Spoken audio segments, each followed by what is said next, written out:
November 28వ తారీఖు మార్గశిర శుద్ధ అష్టమి శుక్రవారము శతభిష నక్షత్రము కాలాష్టమి లేదా కాలభైరవాష్టమి అంటారండి. చాలా విశేషమైనటువంటిది.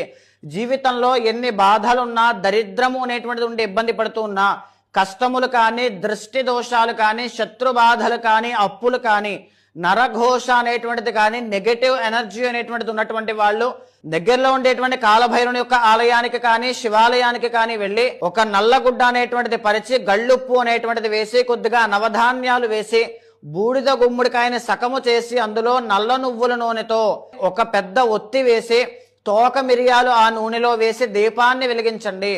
కాలభైరవ అష్టకము అనేటువంటిది ఆ రోజున ఆ సన్నిధిలో పారాయణ చేయండి. మీరు బాధపడే ప్రతి సమస్యకి కూడా పరిష్కారం కనబడుతుంది. ఏ అప్పులు కానీ, నరఘోష కానీ, శత్రుపీడ కానీ, నెగటివ్ ఎనర్జీ కానీ, పిశాచ బాధలు కానీ ఏమున్నా సరే అవన్నీ కూడా ఆ దీపంతో, కూష్మాండ దీపంతో అవన్నీ